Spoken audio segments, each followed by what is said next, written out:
إياك نعبد وإياك نستعين صراط المستقيم بسم الله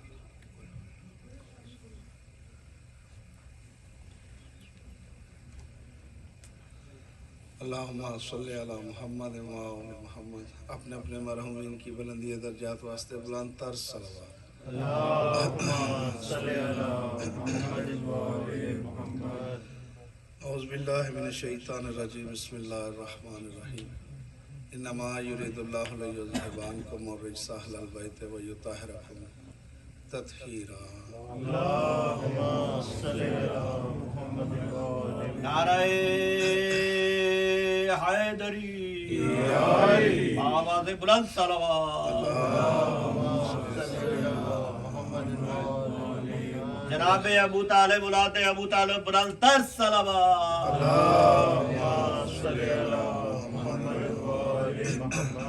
زیادہ دیر آپ کو زحمت نہیں دینی، 5-10 منٹ صرف حاضری کے لیے، کیونکہ قائم کی کچہری ہے، شاید ہمارا بھی کہیں نام آ جائے. واہ واہ. اور سننے والوں کا اس سے زیادہ مقام ہے. بیٹھنے والا تو بیٹھتا ہی ہے، یہاں بیٹھ کر آپ جو سانسیں لے رہے ہیں وہ بھی تسبیح کی مانند ہے. واہ واہ. اور آنے والے کو ماں حسین کی اپنی گھر سے خالی نہ ٹورے، کیا کہنا. کیونکہ جو خود خالی کسی جگہ سے پلٹی ہے وہ نہیں چاہتی کہ میرے حسین کا عزادار میرے گھر میں آئے اور خالی جائے. واہ واہ. اس لیے جب بھی آؤ تو دامن کو وسیع لے کر آؤ. کیا کہنا. آپ کا دامن چھوٹا ہے لیکن وہ دینے والے بہت بڑے ہیں. واہ واہ. نعرہ حیدری. اس لیے جس طرح آج تک وہ کہتا ہے میں غفور رحیم ہوں، نہ کسی نے اللہ کو دیکھا نہ کوئی جانتا ہے، یہ بھی نہیں کوئی جانتا کہ وہ اللہ کتنا بڑا ہے. اور پھر اس کے قرآن میں جملے ہیں کہ میں غفور رحیم ہوں. اللہ جانے وہ کتنا رحیم اور کریم ہے. جہاں اس نے کہا ہے کہ میں تمہیں عذاب دوں گا، ساتھ میں ہی کہتا ہے کہ میں رحم دل بھی ہوں، میں رحم کرنے والا بھی ہوں. بس نہ سمجھ تو انسان ہے جو سمجھ نہیں سکا کہ وہ کریم کتنا ہے. جتنا وہ کریم ہے اس سے بڑھ کر کوئی کرم کر نہیں سکتا. اور یہ مہینہ رمضان کا، یہ تو پھر رحمتوں اور برکتوں کا مہینہ ہے. آپ جو چاہے مانگیں، جو چاہے آپ کا دل کرے وہ مانگیں، وہ اتنا دے گا کہ آپ مانگتے مانگتے تھک جائیں گے. وہ دینے والا کمی نہیں کرے گا. یہ تو آپ کے ظرف پر ہے. اور میں اکثر کہتا ہوں کہ ظرف جتنا وسیع ہوگا تعلقات کو اتنی جلدی موت نہیں آئے گی. ظرف چھوٹا ہو تو تعلقات کو جلدی موت آ جاتی ہے. ظرف وسیع ہو تو تعلقات بحال رہتے ہیں. مولا علی علیہ السلام فرماتے ہیں، صلوات پڑھیں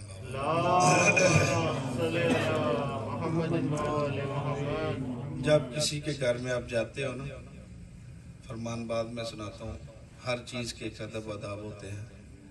جب آپ بارگاہ میں آؤ تو ایک کمی کی حیثیت سے آؤ. تمہارے پاس جو کچھ بھی ہے وہ دیا تو انہی کا ہے. وہ کہتا ہے کہ تم دنیا کی ہر چیز جمع کر لو، جب تجھے ایک بیماری لگ جائے نا تمہارے لیے وہ ہر چیز بیکار ہے. بے شک وہی ہر چیز پہ قادر و نادر ہے، اور وہی ہر چیز پہ علی کل شیء قدیر ہے، اور بے شک وہی دینے والا ہے. مولا علی فرماتے ہیں کہ جب تم کسی کو اپنا دوست بناؤ نا، طریقہ بتایا مولا نے کہ دوست بناؤ تو سب سے پہلے کیا کرو، اپنے سینے میں ایک قبر بنا لو اور اس کے سارے عیب اس میں دفن کر دو. دنیا لاکھ کچھ کہے تم اس کے بارے میں برا مت کہو. اور اگر تم ایسا نہیں کر سکتے تو تم اپنے قیمتی دوست کو کھو سکتے ہو. مولا علی فرماتے ہیں ایک اور جگہ پہ فرمایا کہ جب تم دیکھو کہ کوئی تمہارے دوست کے بارے میں برا کہتا ہے اس محفل سے اٹھ جاؤ. یہی وفا کی نشانی ہے. اگر ایسا نہیں تو اسے کہو کہ پلیز، مولا فرماتے ہیں کہ اسے کہو کہ ہرگز ایسی بات نہ کر، میں جانتا ہوں کہ وہ کیا ہے. یہ دوستی کی رواداری رکھنے کے لیے، بحال رکھنے کے لیے میرے قبلہ فرمان انہی کے ہیں. فرق صرف اتنا ہے کہ ہمیں اپنے آپ کو ڈھونڈنا ہے کہ ہم کیا ہیں، ہم کس جگہ پہ کھڑے ہیں. ہم حاسد میں تو نہیں. میرے قبلہ جس کے پاس 4 پیسے ہیں وہ خود کو بڑا سمجھتا ہے، جس کے پاس نہیں ہے وہ اتنا پریشان ہے، جبکہ دونوں کو دینے والا وہ مالک ہے. وہ جب بھی آپ اس سے مانگو، جب بھی آؤ تو اس طرح آؤ کہ جیسے کوئی بھوکا پیاسا آتا ہے دروازے پر اور سوال لے کر آتا ہے، سوالی بن کر آؤ. تو یہ اتنے لاجوال ہیں کہ یہ آپ کو خالی نہیں جانے دیں گے. یہ اس گھرانے کی شان ہے کہ اس گھر پہ اگر برا کا قاتل بھی آ جائے نا تو اس کو بھی خالی نہیں جانے دیتے. آپ تو پھر مولا حسین کے عزادار ہیں. صلوات پڑھیں بابا سے بلا.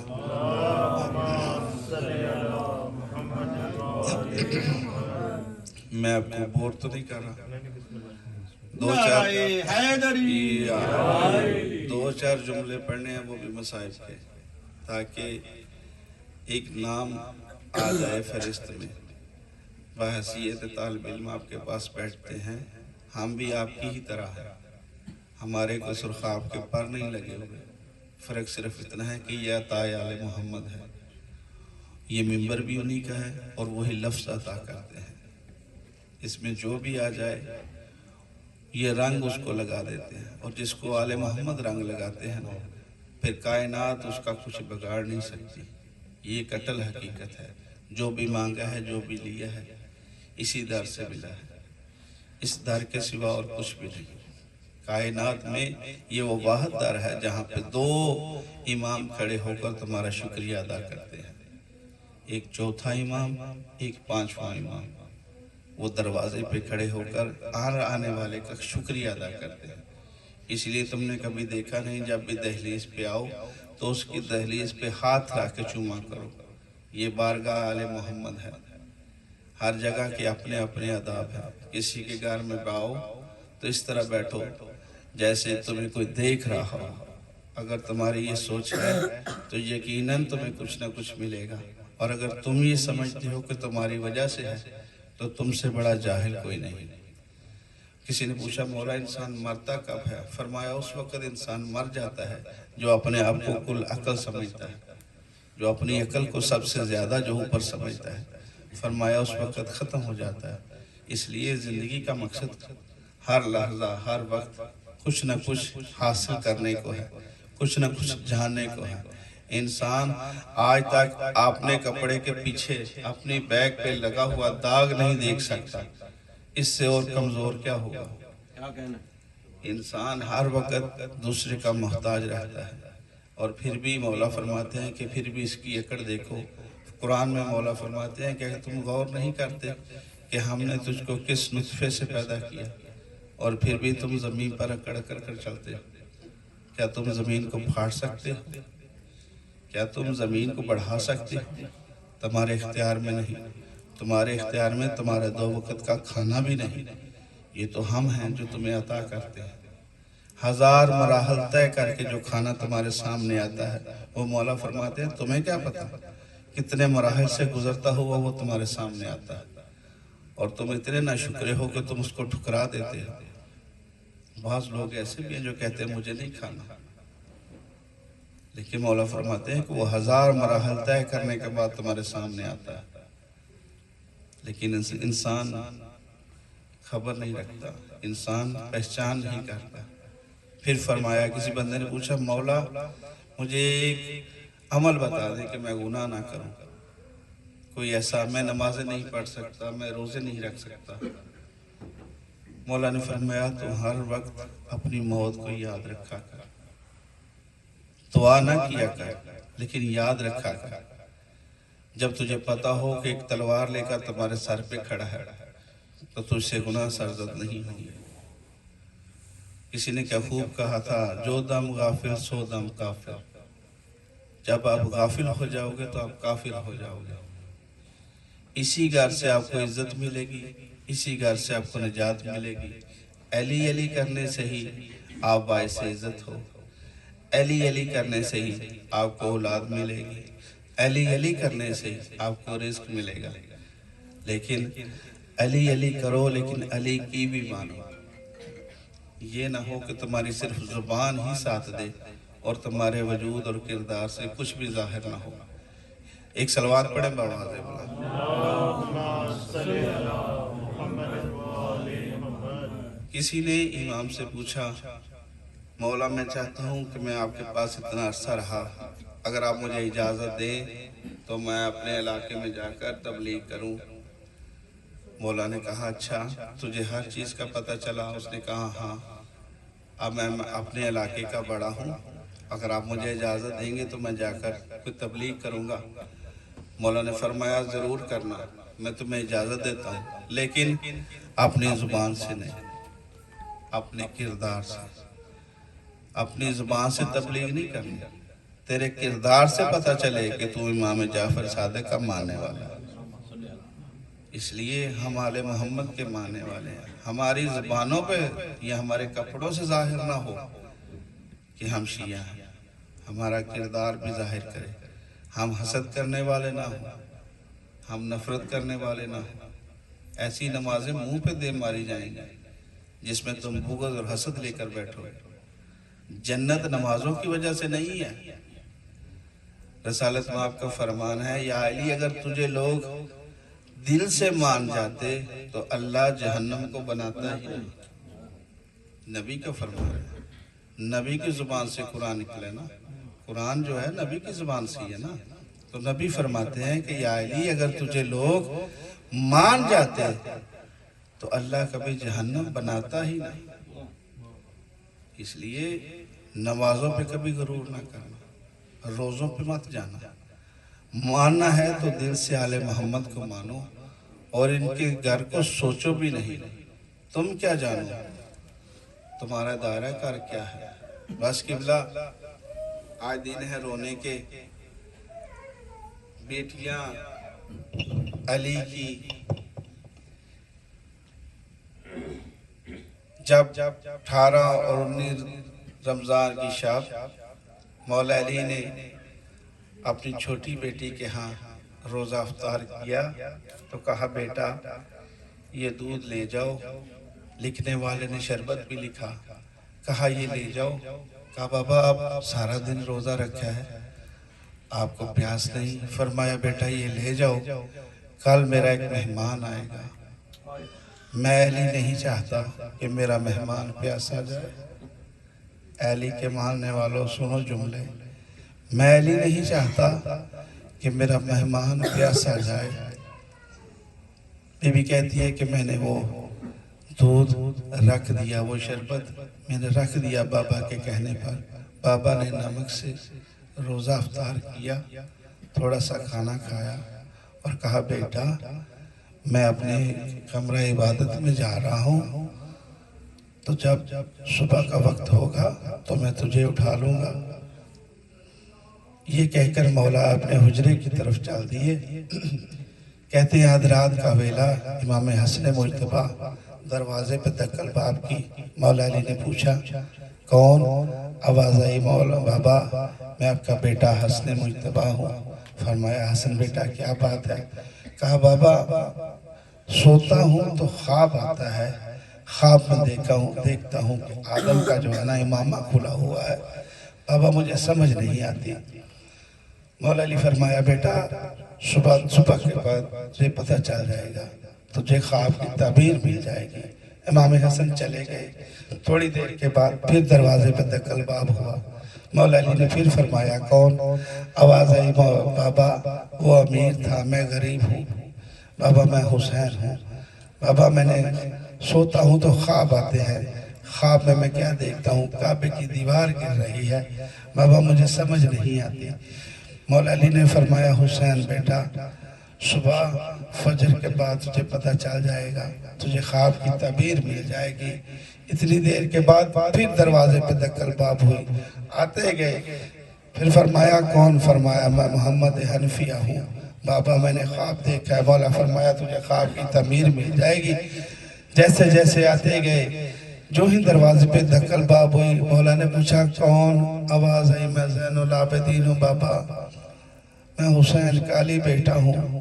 مولا علی سے سنبھلا نہیں گیا، اٹھ کر کھڑے ہوئے کہا زین العابدین کیا بات ہے؟ فرمایا مجھے خواب آیا ہے، خواب میں دیکھتا ہوں میری پھپھیوں کے بین زیادہ آتے ہیں، رونے کی آوازیں زیادہ آتی ہیں، مجھے سمجھ نہیں آتی، آپ مجھے بتائیں۔ مولا علی رو کے کہتے ہیں میرا بیٹا فجر کے بعد تجھے خواب کی تعبیر مل جائے گی۔ جیسے ہی سب آتے گئے چلے گئے، آخر میں مولا عباس نے آ کر دروازے پہ دق الباب کیا، آ کے کہا آواز آئی کون؟ فرمایا میں آپ کا بیٹا عباس۔ جیسے عباس کا نام آنا تھا، علی نے علی بیٹے کو جب دیکھا تو کھڑے ہو کر کہا عباس عباس کیا بات ہے، کیا کہنا چاہتے ہو؟ مولا عباس نے کہا بابا کہنا ہی کچھ نہیں، بس جب سے آپ سے پوچھ کر سبھی گئے ہیں سویا کوئی ہی نہیں، میں دیکھتا ہوں کہیں عالیہ اور حسین بیٹھ کر روتے ہیں، عالیہ کہتی ہے کہ بابا ہمیں اپنا چہرہ نہیں دکھاتا، اندر سے آواز دیتا ہے بابا کیا بات ہے، آج آپ کسی سے ملتے کیوں نہیں؟ مولا علی نے فرمایا عباس عباس بیٹا تو میرا بہادر بیٹا ہے نا، تو سہارا دے، فجر کے بعد پتہ چلے گا۔ میرے قبلہ جیسے فجر کا وقت آیا، لکھنے والے راوی لکھتے ہیں کہ مولا جب مسجد کی طرف جانے لگے تو گھر میں بدخیں تھی، تو بدخوں نے دامن کو پکڑا اور کہا مولا نہ جائیے، تو مولا نے کہا مجھے جانے دو، میں جانتا ہوں جو تم کہہ رہی ہو، لیکن میں اپنے اللہ سے ملنا چاہتا ہوں، مجھے کامیاب ہونے دو، مجھے جانے دو۔ میرے قبلہ جیسے مولا مسجد میں آئے تو دیکھا یہ حرامی موندے پر لیٹا ہوا تھا، کہا اٹھو اور اچھے انسان کی طرح لیٹو، شیطانوں کی طرح نہیں مسجد میں لیٹو۔ یہ کھڑا ہو گیا، اس نے وضو شروع کیا، مولا علی ممبر پر آئے، آ کر اذان دی اور کہا اللہ اکبر۔ جیسے اللہ اکبر کی آواز بلند ہوئی، میرے قبلہ جس نے سنا، ملائکہ نے سنا، ان کی تسبیح رک گئی، حوروں نے سنا، ان سے بھی چھوٹ گئے۔ میرے قبلہ علی کا اللہ اکبر کہنا تھا، کچھ اتنا درد تھا اس اللہ اکبر میں۔ میرے قبلہ عالیہ جیسی سین کہتی ہے حسین حسین دیکھو آج بابا بڑی درد بڑی آواز پہ اذان دیتا ہے، اللہ خیر کرے۔ حسین میرے بابا کی اتنی درد بڑی آواز پہلے نہیں سنی۔ مولا حسین جلدی سے وضو کر کے آئے اور کہا جیسے ہی نماز شروع کی، اس حرامی نے تلوار جو تھی وہ مولا کے سر پہ لگائی، کہتے ہیں کہ کچھ اتنا زہر شدید تھا کہ اس نے ایک ہی وار کیا اور سر کے 2 ٹکڑے کیے۔ جیسے ہی مولا کا سر کھلا، یہ حرامی بھاگنے لگا تو اسے لوگوں نے پکڑ لیا۔ کہتے ہیں میرے قبلہ جس وقت مولا کا سر کھلا تھا تو مولا نے کہا حسن بیٹا جلدی سے نماز کو مکمل کرو، یہ نماز جلدی سے ختم کرو۔ جیسے ہی مولا حسن نے نماز پڑھائی، اپنے بابا کو لیا تو مولا علی نے کہا جس نے مجھے مارا تھا تم نے پکڑا؟ کہا ہاں بابا وہ سامنے ہے۔ مولا حسن نے کہا بابا حکم دے تو ابلیس کا سر قلم کریں۔ مولا علی فرماتے ہیں نہیں، اس نے مجھے ایک ضرب لگائی تھی، تم بھی اسے ایک ضرب لگانا۔ جب اس سے پوچھا کیا تجھے شرم نہیں آئی؟ تم نے مجھے ضرب لگائی، کیا میں تیرا اچھا مولا نہیں تھا؟ اس نے کہا آپ اچھے تھے، لیکن مولا نے فرمایا تو کانپ کیوں رہا ہے، تو ہانپ کیوں رہا ہے؟ کہنے لگا ڈر سے میرے ہونٹ خشک ہو گئے ہیں۔ مولا نے کہا عباس جتنے بہادر تھے نا، وہ کانپتے ہوئے گھر آئے اور دودھ لے کر گئے۔ مولا علی نے کہا عباس اس کو جو دودھ اس کو دو، یہ کانپ رہا ہے، اس کو زیادہ ضرورت ہے، اس کا گلا خشک ہے۔ واہ مولا تیرے کیا کہنے، اپنے قاتل کو شربت دیا ہے۔ یہ مولا علی درس دے رہے ہیں۔ مولا جیسا بہادر کائنات میں کوئی نہیں جو شیر خدا ہے۔ ہم اور تم کیا ہے، ہم کسی کی بات برداشت نہیں کرتے، لیکن مولا درس دے رہے ہیں دنیا کو۔ اپنے قاتل کو کہا اس کو شربت پلاؤ، اس نے مجھے ایک وار کیا ہے، تم بھی اس پر ایک ہی وار کرنا۔ میرے قبلہ جیسے ہی بیٹوں نے باپ کو چٹائی پہ لٹا کر گھر لے کر آنے لگے نا، تو مولا نے یکدم کہا رک جاؤ، مجھے اٹھایا کس نے ہے؟ آواز آئی بابا حسن نے، بابا حسین نے، بابا عباس نے، بابا حنفیہ نے اٹھایا ہے۔ جیسے ہی حسین کا نام آیا تو مولا علی کہنے لگے حسین حسین تم چھوڑ دو۔ کہا بابا کیوں؟ کہا حسین تو کائنات کا وہ واحد شہید ہے جس کی لاش کربلا کے میدان میں پڑی رہے گی دھوپ پر، جس کی لاش کو اٹھانے والا کوئی نہیں ہوگا۔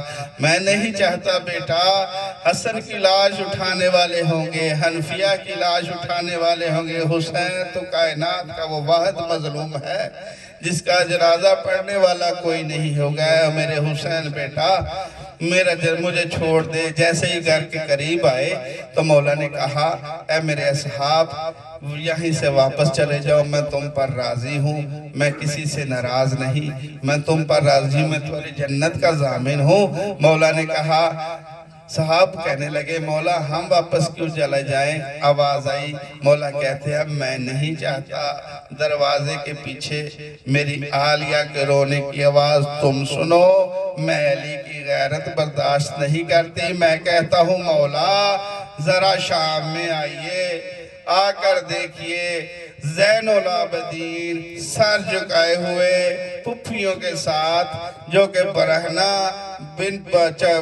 بن پلانوں کے اونٹوں پہ سوار ہے۔ میرے شریفوں اور رونے والوں کہتے ہیں کہ بیبیوں کے ہاتھ پسے گردن بندھے تھے۔ کبھی تمہیں موقع ملے تصور میں بیٹھ کر سوچنا جب کسی مستور کے ہاتھ پسے گردن بندھے جائیں تو کس طرح 9 لاکھ کے مجمع شرابیوں کا مجمع تھا، ہر طرف سے مارو مارو کی آوازیں آتی تھی اور سید سجاد رو رو کے کہتے تھے بابا کربلا کے میدان میں 13 ضربے کھا کے شہید ہونا لہدہ بات ہے۔ بابا ذرا آئیے دیکھیے، بابا سانکھ پہ آنکھیں بند نہ کیجئے، دیکھیں کتنا ہجوم ہے، ہر طرف سے مارو مارو کی آوازیں ہیں اور میری پھپھیاں برہنہ سر بازاروں میں آ رہی ہیں، میں سجاد کا کلیجہ پھٹ رہا ہے۔ میرے قبلہ یہیں پر نہیں، جیسے ہی تھوڑا سا 2 قدم آگے چلے ایک حرامی نے منادی کی، کہتا ہے رک جاؤ۔ آواز آئی کیوں روکا ہے؟ کہتا ہے ابھی جو حکم آیا ہے کہ ابھی دربار کو سجانا ہے اور ابھی تک کمینے نہیں آئے، جب تک وہ نہ آئے تب تک ان کو ادھر ہی روکے رکھو۔ سید سجاد کہتے ہیں مجھے اس وقت سب سے زیادہ تکلیف ہوئی جب کسی نے کہا یہ مستور جو اپنے سر کے اپنے بالوں کے آگے چہرہ چھپائے بیٹھی ہے یہ کون ہے؟ سید سجاد کہتے ہیں اس وقت میرا کلیجہ پھٹ گیا۔ اللہ لعنت اللہ علی القوم الظالمین، ماتم حسین۔